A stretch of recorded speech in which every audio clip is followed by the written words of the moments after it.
All right, November the 10th, 2024. It's a Sunday.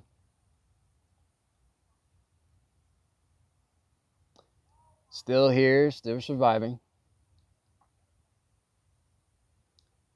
Uh,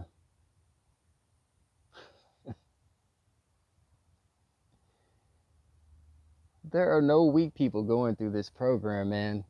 None that are going through this and have survived for years going through this stuff. Can you imagine our perpetrators that if they were to go through this themselves, they'd either sell their souls and choose to participate, or they'd kill themselves, or probably kill other people before killing themselves. But that's the type of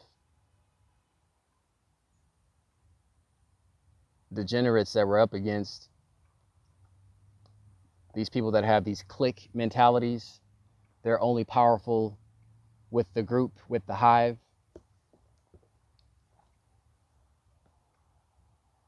But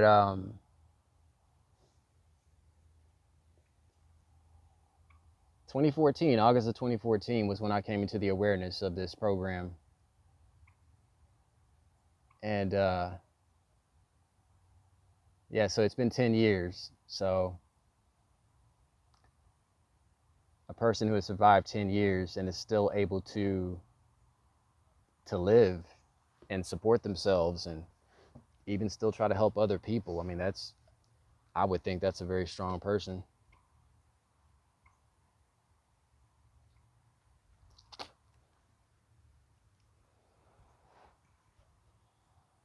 As of lately, it seems as if these people, hey there,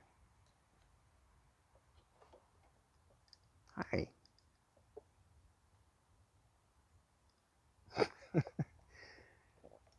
She's pregnant. I'm not sure how long she's been pregnant. She's been here about a month, over a month. They just got her, the property owner, and she's so sweet. It took her a while to get kind of like adjusted. She was used to being among a bunch of other goats and stuff. Over here, it's just been her and turkeys. You understand what I'm saying, don't you? You know that I'm talking about you, huh? Yeah, she's sweet. Yeah. There's no name. I'm not aware of a name for her, so I don't really call her anything.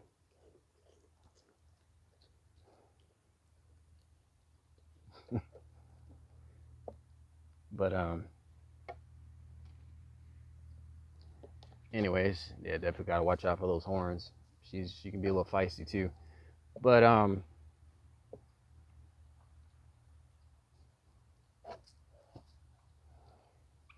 what was I even saying? So yeah, yeah, these people would kill themselves if they had to go through what we go through in terms of the targeting and harassment. So yeah, what I was saying earlier was, as of lately, it seems as if they're trying to get evidence, or they're trying to amp up my targeting so that they can record something. So what they do is I think it's what's called reactive abuse, where they will pull off some sort of action to, to get you riled up, right? So that you can give off a reaction that they can record and then take back to, I guess, Department of Homeland Security.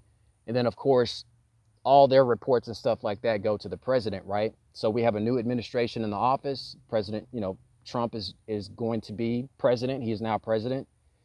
So they have to take something to him to show, so they can continue this program, so they can further it along, because these people, there's monies that's paid out to these people that are around you to participate in this program. They definitely get some sort of incentives of some kind, and they gotta conjure up ways to keep that money, flowing to them. So as of lately, I've just been noticing them trying to amp up the targeting. Like I said, I don't get out much. I work from home. I don't have to go anywhere. I intentionally isolated myself for a long time just to see if it would make a difference with the targeting, but it has not. They can't get to you physically, they switch over to the electronic harassment. And I'm here to tell you, dude, weapons are real. The same weapons that some of these uh, politicians have talked about, some of the people that worked in intelligence agencies that claim to be victims of having used this weaponry on them, um, and the effects of it, they are definitely using that on the survivors of this program. I can attest to that. They've been using it on me for the past, I would say, 2 years now. Attacks to the head, uh, attacks to other parts of my body as well. And the same side effects that these people are talking about is the same side effects that have been having. So,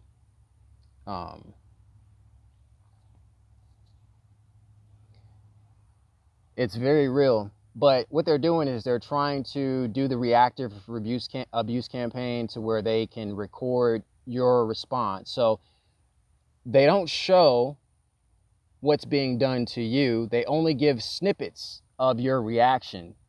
And then they will take that to justify them renewing the program for you or to continue to keep you in the program. This is just something that I'm just sensing. Something that occurred the other night. I got a phone call, an international phone call, and I just so happened to wake up in the middle of the night. I don't know. Sometimes I do that. I just wake up in the middle of the night, and I ended up taking some trash out.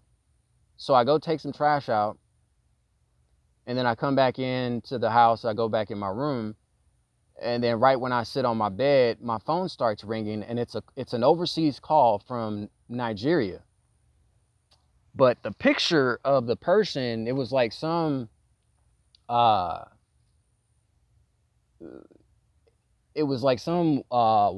white chick, or she had a tan or something, but it was just odd. So obviously something told me, like, I don't talk to anybody in that country. I'm not in communications with anyone in that country. Why am I getting this random phone call right while I'm up, you know? And this has happened before. And it's just my guess that someone in the intelligence agencies, they're doing this to targeted individuals in hopes that you'll answer the call, this international call, so they can justify and say, oh, look, he's in communications with a known terrorist. A while back, hey, sweetie, I'm trying to make this video, but you're distracting me. A while back,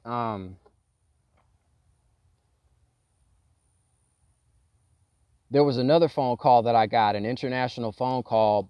I think this phone call was like from Serbia or one of those Slovakian countries or something.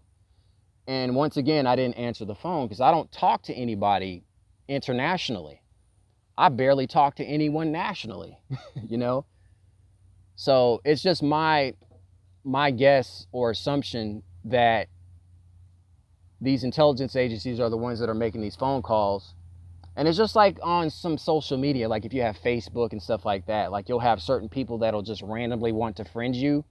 And it's always these people that are like from foreign countries. So it's just my guess that they're trying to use that as a means to put me in the pool of people that are in communications with people that are known terrorists. So if they know that you specifically are not a terrorist, but you're communicating with a person who they have deemed as a terrorist, and oftentimes that person is an intelligence agent.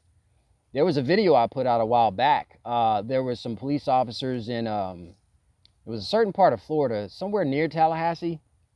Is it Carabel, Florida? You can look this video up.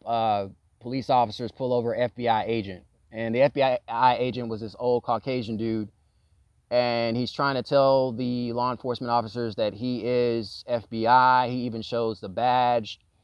And the officer that he's dealing with, I think these are actual sheriff deputies, the deputy that he was dealing with was skeptical about it. He didn't really believe that the guy was an agent. So they looked him up, and you could hear them saying that, I think his name was Alexis something, the FBI agent. And they found out that he was on a terror watch list. Now, my question is, why would an FBI agent be on a terror watch list? So I'm just trying to connect the dots here with getting these weird phone calls from people. It could be actual intelligence agents who are put on the watch list, and they go around contacting TIs, and then they'll use that as a means to justify them being on a watch list. Okay, so I just want to put that out there. I'm not in communications with anyone internationally. These people know by now that I'm not a damn terrorist. They know that none of us are terrorists. I don't go on the offense with anything. I will defend myself any day of the week, but I'm not the type of person to go on the offense on nothing. I just defend myself from these attacks, you know? But they're trying to find ways to take information to the White House, to the new administration, so they can justify continuing this program. So they're really ramping up. I don't know, maybe some of you can comment in the comment section about your targeting if you've noticed, especially since Trump has won. There was a lot of division going on in the country,